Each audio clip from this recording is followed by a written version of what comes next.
G'day YouTube, Warbles on a lot here. I'm going to read yous a poem. So that means this is part of the Warbles in the Wildernes series. It'll be number 28 of the series. And the poem will be Green Power in the Falls.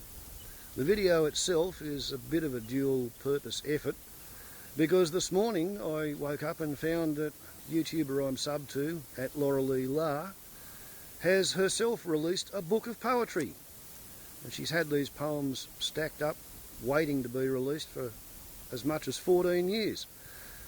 And the book is called Potery or Pottery, and the concept is that Lorelei sees a poem as a little bit like a ceramic vessel, you know, a sculpture that may hold many things. And to launch the book and celebrate the launching thereof, she's asked for people to read some of their favourite verse, whether it's original verse that they've written themselves or something they've encountered in their readings. Doesn't matter. Send the clips to her and then she will make a compilation vid, and then the people who have collaborated in the compilation vid will get to vote and she'll vote herself, and somebody's going to get a signed copy of Lorelei's latest book, Potery. And yeah, hell yeah, I'm up for that. Thank you very much, Lorelei, for making the offer to us all.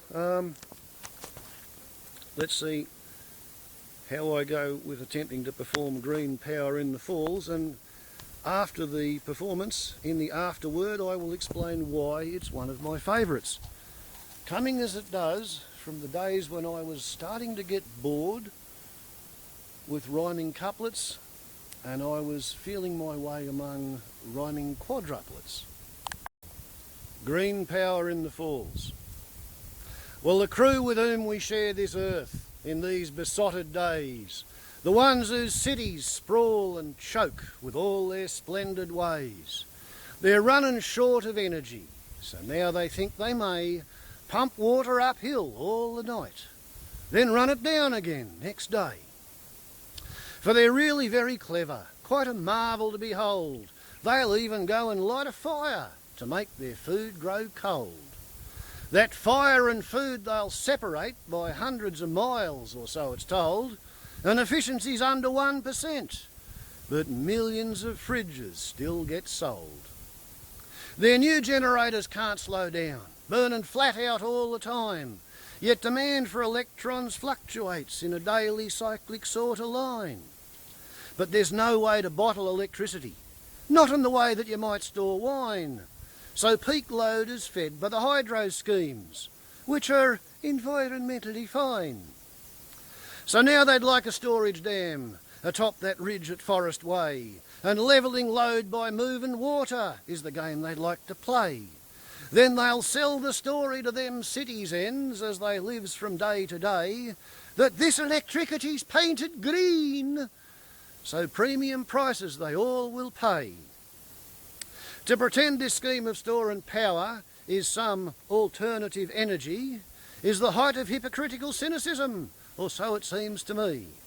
Only 70% of the power going in comes out again, you see, which as batteries go, it's pretty good, but it makes no new power for free.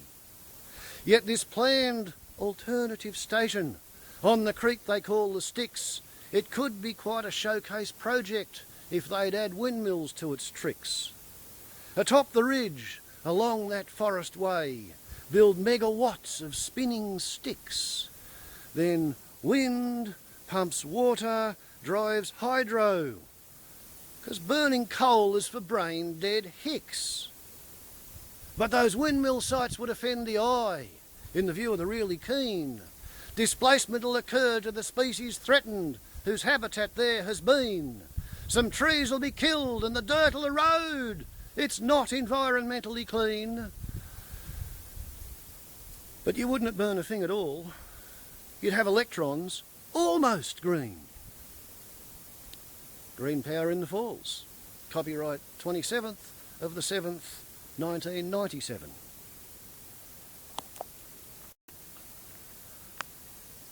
And to explain to you why that's one of my favourite poems, as clunky as it may otherwise be in some respects, I'm going to have to show you the folder of extreme green activism.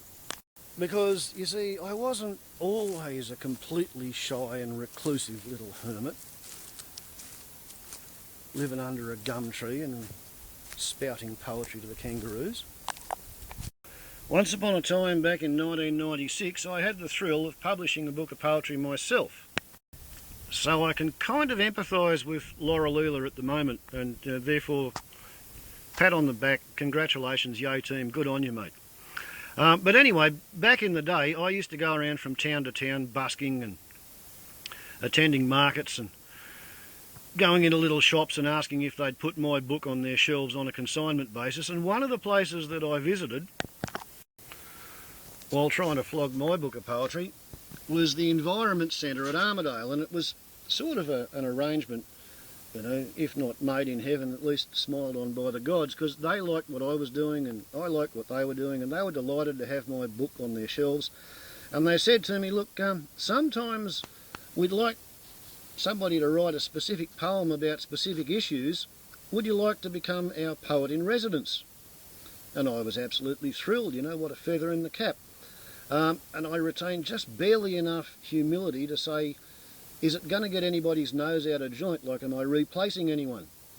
And they said, oh no, don't you worry about that. We did have a sort of a poet in residence, lady called Judith Wright. She was our founding patroness, but she's really old and really fragile and frail, and she hasn't done any public performance for an awfully long time, and there's absolutely no drama. She won't be upset if you take over the role as poet in residence for the Environment Centre at Armidale. And I was so wet behind the ears at this poetry lark, all I knew was that I could rhyme and I could remember the sequence of the rhymes. So I said, yeah, sure, go ahead, no, I'll do that. And this Green Power in the Falls was one of the first poems that I wrote for the Environment Centre.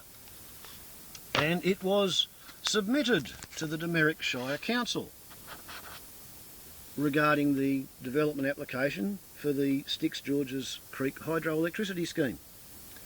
We can see here, you know, my real name, Mr. Chris Wharton, Registered General Nurse, retired. Okay, guilty as charged. And yes, I did live at Skeleton Creek via Glen Innes.